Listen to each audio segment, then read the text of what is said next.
Effect దాదాపు భారత్లో దాదాపు అన్ని రంగాలపై పడుతుంది. ఇప్పటికే గ్యాస్ దొరకక హాస్టళ్లు, హోటళ్లు, రెస్టారెంట్లు మూతపడుతున్నాయి. ఇంకోవైపు రొయ్యల ఎగుమతి ఆగిపోయింది. అంతేకాకుండా బియ్యం ఎగుమతులు, కోడిగుడ్లు, మాంసం ఇలా ఎన్నో రకాల రంగాల ఎగుమతులు ఆగిపోతున్నాయి. గ్యాస్ దొరకక చాలా రంగాలు నిలిచిపోతున్నాయి. ఇది డైరెక్ట్గా, ఇండైరెక్ట్గా కోట్లాది మంది భారతీయులపై ఎఫెక్ట్ చూపిస్తుంది. ఇప్పటికే హోటల్ సిబ్బందికి పని ఆగిపోయింది. వారి ఉద్యోగాలు గాల్లో దీపాలు అయిపోయాయి. పని లేక చాలా మంది సొంతూర్లకు తిరిగి వెళ్ళిపోతున్నారు. ఐటీ కారిడార్లో హాస్టళ్లు మూతపడుతున్నాయి. దీంతో ఐటీ ఉద్యోగులకు తీవ్ర ఇబ్బందులు తప్పట్లేదు.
దేశంలో కరోనా సృష్టించిన బీభత్సం అంతా ఇంతా కాదు.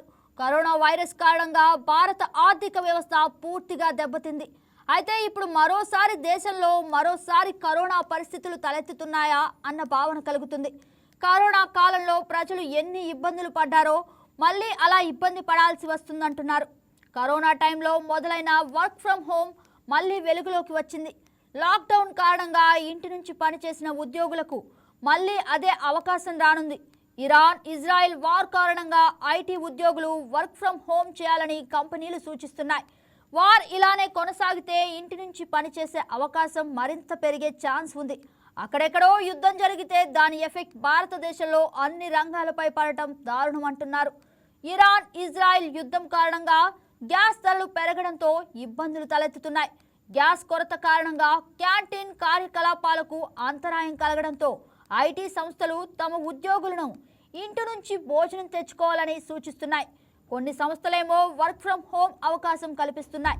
ఇంధనాన్ని ఆదా చేసేందుకు సాధ్యమైనంత మంది ఉద్యోగులు ఇంటి నుంచి పనిచేసే అవకాశం కల్పించాలని వెల్స్ ఫోర్ ఉన్నతాధికారి సూచిస్తున్నాయి.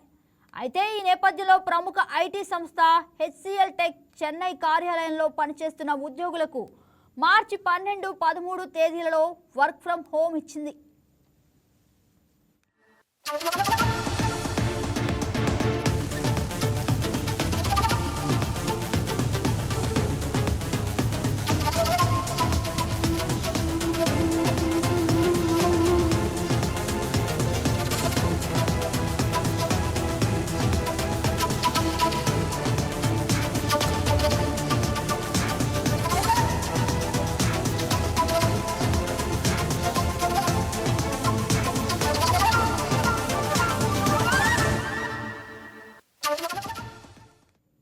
దేశంలో రెండో అతిపెద్ద ఐటీ సంస్థ ఇన్ఫోసిస్ కూడా బెంగళూరు, చెన్నైలోని తమ కార్యాలయాల్లో అడ్వైజరీ జారీ చేసింది. వాణిజ్య గ్యాస్ కొరత కారణంగా క్యాంటీన్లలో తక్కువ పదార్థాలే లభిస్తాయని ఉద్యోగులకు ఇన్ఫోసిస్ తెలిపింది. పశ్చిమాసియా దేశాల్లో ఇప్పటికే వ్యాపారాలు ఉన్నా లేదా కొత్తగా ప్రారంభించాలని భావిస్తున్న కంపెనీలు పెరుగుతున్న అనిశ్చితి దృష్ట్యా సీనియర్ స్థాయి నియామకాలను నిలిపివేస్తున్నట్లు గ్లోబల్ సెర్చ్ కంపెనీలు చెబుతున్నాయి. ఇంధనం, స్థిరాస్తి నిర్మాణం, లాజిస్టిక్స్ వంటి రంగాలపై యుద్ధ ప్రభావం పడడంతో ఆ ప్రాంతంలో సంబంధం ఉన్న కంపెనీల బోనస్లపై ఒత్తిడి పడొచ్చని కన్సల్టింగ్ కంపెనీలు హెచ్చరిస్తున్నాయి.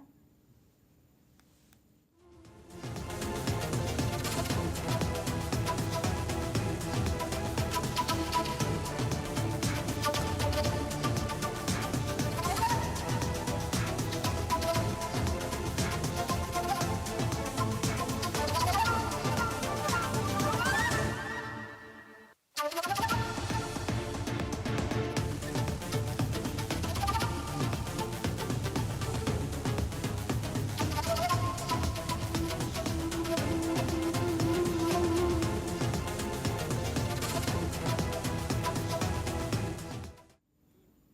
హెచ్సిఎల్ టెక్ వంటి కంపెనీలు ఉద్యోగులను ఇంటి నుండి పనిచేయడానికి అనుమతించగా అనేక ఇతర కార్పొరేట్ సంస్థలు తమ ఉద్యోగుల కోసం భద్రతా ప్రోటోకాల్ను అమలు చేశాయి. ఎల్పీజీ కొరత కారణంగా బెంగళూరులోని తమ కార్యాలయాల్లో పనిచేస్తున్న తమ కేఫ్టేరియాలో ఆహార కొరత ఉందని ఇన్ఫోసిస్ తన ఉద్యోగులకు తెలియజేసింది. లైవ్ ఫుడ్ కౌంటర్లను నిలిపివేసింది. ఇంటి నుండే వంట చేసుకుని క్యారేజీలు తీసుకురావాలని కంపెనీ కోరింది. చెన్నైలోని ఇన్ఫోసిస్ కార్యాలయ ఉద్యోగులకు కూడా ఇదే సలహా ఇచ్చినట్లు తెలిపింది. పరిస్థితి ఇలానే కొనసాగితే కంపెనీలు ఇంటి నుంచి పనిచేసే విధంగా ఉద్యోగులకు సూచనలు ఇవ్వడానికి సిద్ధమవుతున్నట్లు తెలుస్తోంది.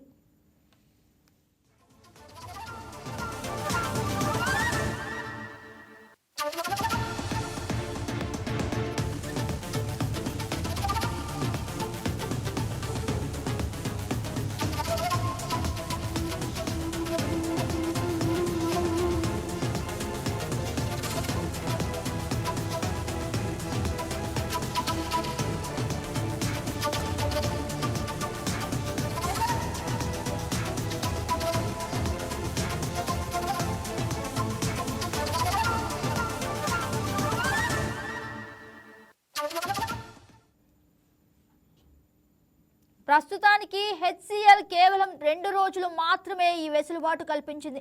ఒకవేళ గ్యాస్ సరఫరా సాధారణ స్థితికి రాకపోతే ఈ గడువు పొడిగించే అవకాశం కూడా లేకపోలేదు. ఉద్యోగుల సౌకర్యం, ఆరోగ్యం దృష్ట్యా సంస్థ తీసుకున్న ఈ నిర్ణయంపై సోషల్ మీడియాలో చర్చ జరుగుతోంది. ఐటీ కంపెనీలు తమ మౌలిక సదుపాయాల కోసం ఎంతగా బయట వనరులపై ఆధారపడతాయో ఈ ఘటన నిరూపించింది. పరిస్థితిని సమీక్షిస్తున్నామని, త్వరలోనే క్యాంటీన్ సేవలు పునరుద్ధరిస్తామని సంస్థ ప్రతినిధులు భరోసా ఇస్తున్నారు. అంతర్జాతీయంగా చమురు సంక్షోభం సద్దుమణిగితేనే ఇలాంటి ఇబ్బందులు తొలగిపోతాయి. అప్పటి వరకు ఉద్యోగులు వంటి ప్రధాన ఉద్యోగులు మరియు ఇతర ఉద్యోగులు భోజనం తింటూ ఇంటి నుండే భోజనం తీసుకోవచ్చుగా ఆదేశించడం జరిగింది. ఏది ఏమైనా ఒక గ్యాస్ సిలిండర్ ఐటీ రంగాన్నే కదిలించడం ఇప్పుడు చర్చనీయాంశంగా మారింది. వంట గ్యాస్ సరఫరాలో ప్రస్తుతం ఎటువంటి సమస్య లేదని ప్రభుత్వం చెబుతున్నప్పటికీ దేశంలోని చాలా ప్రాంతాల్లో ఎల్పీజీ సిలిండర్ల సరఫరాకు అంతరాయం ఏర్పడటం మరింత చర్చనీయాంశమైంది.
Please subscribe to YK TV Network. Please subscribe to YK TV. Please watch YK News.